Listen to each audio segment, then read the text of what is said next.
આમાં યાદ રહી જાય, મેળ પડી જાય એવું છે. કર્મની વાત કરી છે બાપુ આમાં. આ કીધું જો કે મને આમાં ટપા નથી પડતા કઈ, આપણું તો મેં હમણાં કીધું હાલી ગયું છે, ગમે એમાં હાલ્યું હોય, મારો રામ જાણે. કર્મની ગતિ શું હોઈ શકે? હું તો એમ કઉ છું કે આ ભક્તિ કરે એવડે દુખી છે, લ્યો બૂસ મારે એ સુખી છે. શું કર્મમાં શું સમજવું? સીતાજી આપણે રામ રામ રામ કરીએ છીએ, સીતાજી રામ ને પરણ્યા બાપુ, આખી જિંદગીમાં હારો દી ન ઉગ્યો. લ્યો શું કર્મ છે? દ્રૌપદીના ચીર લૂંટાતા હતા, અહીંયા કોણ નહોતું? કાળના જડબા ચાલીને ઉભા રાખે એવા પાંડવો હતા, મહાપુરુષો બેઠા હતા. એ દીકરીનો શું વાંક હતો? આખી દુનિયાને ખબર છે હું એનું કર્મ છે. રામ જેવા રામને 14 વર્ષ વનમાં રખડવા જવું પડે તો બાપુ એનું શું કર્મ છે? અખિલ બ્રહ્માંડના માલિક કૃષ્ણ પરમાત્મા, એને ખબર ન હોય કે અહીં બેસ તો ભીલ મને બાણ મારશે, ને ખબર ન હોય? ભીલે મારી નાખ્યા, બોલો એનો શું કર્મ છે? થઈ થાવીને થાશે ઓ ત્રિકાળ જ્ઞાની મહાપુરુષ ગંગાનો પુત્ર ભીષ્મ છેલ્લે બાણની પથારીમાં હોવું પડ્યું. મારા રામ શું કર્મ છે? આપણે જોવું તો જોઈને કેટલાના ગાળિયા કર્યા. હિસાબ તો બાપુ એક દી થાહે થાહે થાહે, એમાં કોઈ સવાલ વિનાની વાત છે. કારણ કે હું મારી વાત કરું ને તો મેં જે ખટારો આંક્યો ને, ખટારો એ ખટારો આંક્યો ત્યાં સુધી નકરા ઝઘડા જ કર્યા મેં, બાજવાનું જ કર્યું, બીજું કાંઈ કર્યું જ નથી. બસ ધોકા વારી જ કરી, અને નકરા માર્યા છે એવું નથી હો, નકરો મેં મારે ધરીને ખાતો છે. હા એ તો આયા કોક ને મારું મને થોડા મૂકે, પેલા તમને ન મારવા દો. ઝઘડા સિવાય કાંઈ કર્યું નથી. પણ મિત્રો હિન્દુસ્તાન આખું રખડી આવ્યો છું. ખટારો હું વાંકતો હતો ને, એકય રાજ્ય મારું જોયા વગરનું બાકી નથી. પણ કોઈ એમ કે આ દરબારે દારૂ પીધો તો પરમાટી ખાધી હતી, 5 લાખની શરત મારીને આવજો, આપણે પુરવાર કરી દઈશું. બાપુ મારું કુળ કયું, મારું ખાનદાન કયું, એની જો ખબર ન પડતી હોય તો મરી જવાય. બીજા રાજ્યમાં ગયો હોય, ખટારાનો ડ્રાઈવર હોય, દરબારનો દીકરો હોય, અને દેહને અડવા ન દીધું, એકાદો મને દેખાડો બાપુ, હું એના પગ ઝાલી પાડું. આ સુધી અમે પહોંચ્યા છીએ ને, લોઢાના સેના સાહેબા ત્યાં પહોંચ્યા છે. નકર તો તમે ન શીખી જાઓ, તમે લઈ આવો લાખ રૂપિયા એક રાતના છે. એમ નથી, આ લોઢાના સેના સાવો પછી મેળ પડે. અઘરું છે. અત્યારે દુનિયા અમે બહાર જઈ ને, બહાર જાય ને એટલે પછી ઘણા એમ કે હાલો અમારે ઘરે ચા પીવાના, તમારે પગલા પડાવવા છે, અમારે તમારા ઘરે, અમારા ઘરે તમારે પગલા પડાવવા. પગલા અમે એમ કે ભાઈ સાધુ સંતના પગલા હોય, અમારે કે ના તમારા પગલા પડાવો, તમારા પગલા પડાવો. આપણે એમ થાય રાજી થાય, આપણે હાલો જાય. ઘરે જાય ને તો કે પગલા પડશે, પોતા કર્યા છે બહાર ઉભાર્યો. બહાર મેં કીધું પગલા પડાવવા મથે છે, તમે કીધું પગલા અમે ધરાહાર પાડી છે તો એ પાડવાના. કે એ બધા ભલે મતતા. ક્યારેક ક્યારેક અમારું મગજ બંધ થઈ જાય છે કે સાચું શું છે, આમ અટપટું છે આ બધું. ભજન ભજન સમજાય એવું નથી, અને ચારે બાજુથી બટા ચટી બોલે ને પછી ભજન સમજાય. આ પૈસાની પથારીમાં બાપુ કઈ થાય નહીં, એ મને ખબર છે. પણ થોડોક આની કોઈ લગાવ રાખજો. જળિયા દાદા કોઈ ભાદરવા મહિનાની અમાસ, ભાદરવા મહિનાની અમાસે જે તમારે ચોખા અને શ્રીફળના જે નિવેદ થાય છે બાપુ, એને જીવનમાં કોઈ દી ભૂલતા નહીં. અને મારો બાપ છે ને, એક વાત તમને કહી દઉં કે આખું વર્ષ તમે ન આવો તો કાંઈ વાંધો નહીં, પણ બાપુ જે દી એના નિવેદ હોય ને, એનો જે દિવસ હોય ને, તેથી બાપુ હાજરી આપશો ને, તેથી પરીક્ષા પાછો કરવાનો. તેથી તમને ક્યાંક 10-20 હજારની લાલચ દેખાડશે, પણ એ 10-20 હજારને પડતા મૂકીને અહીંયા આવો ને બાપુ, 20 લાખનો તમારે ઢગલો કરાવી દે. યાદ આદો. કારણ કે હું આ મારા જાત અનુભવની વાત કરું છું, તમને જે લાગતું હોય. હું અમારે થાનની બાજુમાં એક રામદેવજી બાપાનું મંદિર છે, એક નાનો એવો આશ્રમ છે. આ દુનિયામાં બાપુ ચારે બાજુ બટા જટી બોલવા માંડે ને, આપણી આંગળી કોઈ નહોતું પકડ્યું, તેથી બાપુ એ સાધુએ મારી આંગળી પકડી.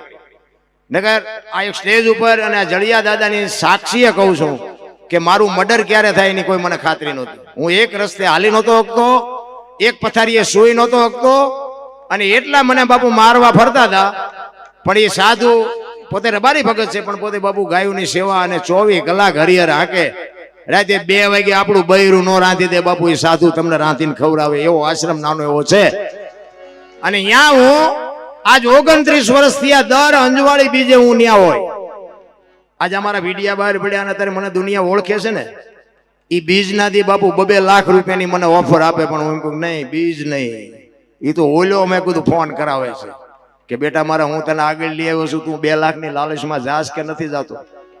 2 નહીં, પણ મેં કીધું મારા ભારો ભાઈ રૂપિયા આપો તો મેં કીધું હું નહીં આવું, બીજ ના દી નહીં બાપુ, એ મારો રામો પીર બાપુ જાણે છે. તમને તો આ વાત કરું, તમે માનો ન માનો તમને મુબારક, પણ કહેવાનો મારો અર્થ એ છે કે એવી જે દેવનું જે સ્થળ છે, પછી કોઈ બી હોય, જડિયા દેવ હોય, રામાપીર હોય, શિવ હોય, કૃષ્ણ હોય, રામ હોય, જેને માનતા હોય ને, પણ અહીંયા સુરતા રાખજો બાપુ, કોઈ દી કાંટો નહીં વાગે, આપણી ગેરંટી. આ દુનિયામાં બાપુ છે ને બધાય જેદી છોડી દે ને તેદી ઈ બાવડું પકડે, એક લખવું હોય તો લખી લેજો ને, ઈ બાવડું પકડે. અને 800 વર્ષ પહેલાની મને આ વાત કરી કે આ જ્યારે ગુજરાતમાંથી એમ કે લબાસો લઈ અને આ તમારો ગોહિલ પરિવાર અને આવે અને એની જાન જાય. વરજાંગ બાપુ, વરજાંગ ગોહિલ ની બાપુ જાન જાય અને રસ્તામાં એ નદીના કિનારે એમ કહેવાય કે બારવટીયા આડા ફરે અને લૂંટાઈ જાય. અહીંયા અમને લૂંટી લેતા, અહીંયા અમારો ધણી કોણ હોય? એક બાપુ વિચારવા જેવી વસ્તુ છે, ઇતિહાસ એમ નામ ન બને. સમર્પણ વગર કે નામ બાપુ છે ને મહેનત કર્યા વિના કોઈ દી કોઈનું નામ થાય નહીં. દુનિયામાં કોઈ કહેતો હોય તો ખોટી વાત. કરોડો રૂપિયાના આસામી કોઈ નાયા ભયે ઓળખતા નથી. એમ નામ નથી, સમર્પણ જોવે, ભોગ જોવે.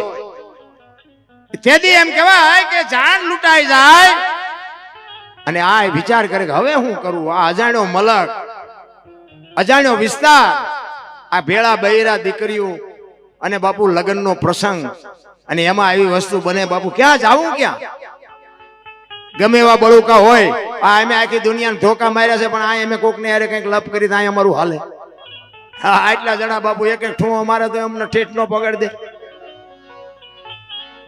અને બાપુ એ પાણીનો ખોબો ભરી અને બાપુ એ જળિયા દેવને, હે દયાળુ દિનબંધો, તું જે દેવ હોય આ મતદરીએ જો તું સહાય ન કરતો, હવે આયા મારું કોણ? વિચાર કરજો. એને બાપુ કેવો નાભીનો અવાજ કર્યો હોય છે અને જળમાંથી બાપુ ડાલામાં તો આવે ગા ગા ગા ગા ગા ગાય કરતો નીકળે અને બાપુ આંથળા કરે અને બહેનો દીકરીઓના ઘરેણા આપી દે અને પગે લાગીને એમ કે આમાંથી અમને છોડાવો, અમે આંધળા થઈ ગયા, આંધળા થઈ ગયા. ઈ તમારો જળિયો દેવ. વિચાર કરજો. ઈ જો ભેળો ન હોય તો બાપુ, હું તો આજે કહું છું, અમારા મનસુખભાઈ મને કીધું, મને કે આવી રીતે અમારું આટલું જાયનું ગામ તો નાનું એવું છે, 1000-1500 માણસની વસ્તી, એમાં આવડું મોટું આયોજન. મેં કીધું બાપુ જળિયો દેવ ભેળો હોય એમાં મેં કીધું કદાચ આથી 5 ઘડા ભેગા થાય તો કઈ ફેર ન પડે રામ. કારણ કે બાપુ એના સાનિધ્યમાં તમે જાઓ તો અહોળ નિશાનંદ થાય, તમને બાપુ અનુભૂતિ કઈક જુદી થાય. બાકી તો આપણે અમુક ના માણાને જોઈએ તો એમ થાય કે આ બલાચાથી આવ્યા, અને આપણે આ મંદિરમાં જઈએ તો બાપુ આપણે કહું તૂટે, વાહ દેવ, વાહ દેવ. આપણને એમ થાય કે આપણું કામ થઈ જાય, હમણાં વગર વિચાર્યું કામ થઈ જાય, એવો દેવ.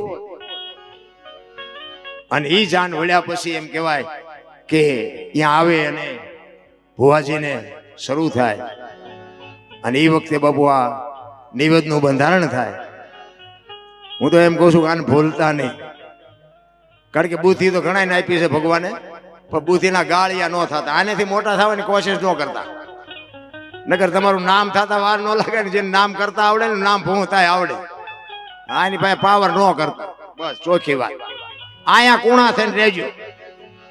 હા બાપુ, એ અમે તો ગયા ને અંદર બાપુ. હું કઈ આ તમે મને બોલાવ્યો છે ને વખાણ કરવાનો મારો ધંધો જ નથી. મારે ક્યાં હું કઈ તમારા સોપડા વાંચવા આવ્યો નથી કે મારે તમારી પાસે કઈ દક્ષિણા લેવાની, એવું કઈ છે નહીં. સત્ય છે ને એટલે સત્ય જ કહેવું પડે. ગોહિલ પરિવાર ભલે દુનિયાના છેડે રહેતા હોય, કોઈ બી દુનિયાના છેડે બાપુ પેટ ભરવા હાટું આખી દુનિયાને રખડવું પડે, પણ બાપુ એનો સમય હોય ને તેથી હાજરી આપજો બાપુ. આખા વર્ષમાં કોઈ દી ખીલી ન વાગે. મારે ભુવાજી વાત કરતા હતા એ કે હજી અમારા આટલા ગોહિલ પરિવારમાં કોઈ દી બાપુ ખેતી કરતા હોય, વગડામાં જતા હોય, રાત દી રખડતા હોય, હજી આજની તારીખમાં કોઈ દી કોઈને હજી જો દાદો અડ્યો ન હોય તો નથી લાગતું તમારી ભેળો જ છે. પણ આમાં ચૂકતા નહીં બાપ. કારણ કે છે ને જે વધારે પડતા ભણી ગયા છે ને એ તો એમ જ કહે છે કે એકચ્યુઅલી આવું કઈ હોય જ નહીં.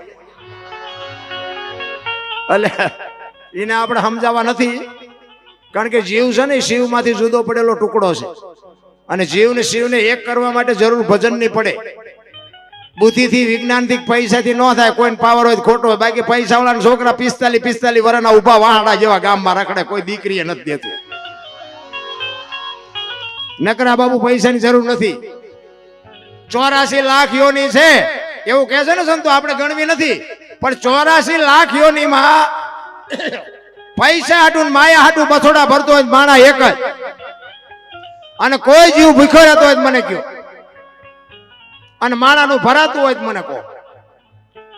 ભરાય છે કોઈને? હજી કલ્યું પછી ચા લઈને જાવું તારે. આજ કે કાલે આટલા પૈસા હતા આજ આટલા થયા. કાલે આટલા હતા આજ આટલા થયા. આટલા વધ્યા. ઓલો ઉપર બેઠો બેઠો ગણે છે કાલ તારા શ્વાસા આટલા હતા ને આટલા ઘટ્યા ગણવાના છે. ગણીને પૈસા ગણીને આમ નામ મરી જાય. અરે ગંગા સતીનો હિસાબ છે 21,600 શ્વાસા. મારા રામ તમે જોજો ભજનની બાપુ વ્યાખ્યા હોય 1 મિનિટના 15, 1 કલાકના 900, 12 કલાકના 10,800, 24 કલાકના 21,600 થયા. બધા બેઠા છો ને ગણવા હોય તો ગણી જો. આ ગંગા સતીનો પરફેક્ટ હિસાબ.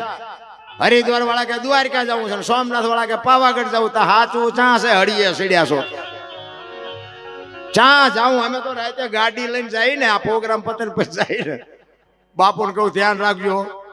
આમ એ હાલા જતો આમ એ હાલા જતો. આપણે ચિંપા જાય જો એકાદું હડબેટે ચડ્યો તો આપણી ભક્તિ થઈ જાય મેં પૂરી. અરે શું બાપુ મારી તો ભલામણ એક જ હોય કે તમે જે કરતા હોય આ બધું કરજો. એમાં મારી કોઈ ના નથી. પણ બાપુ એક મેઇન મુદ્દો તમને કહું, માને બાપને બાપુ હરખી રીતે જાળવજો. કોઈ દી જિંદગીમાં તમારે ધી મોળો ન હોવું એ આપણી ગેરંટી.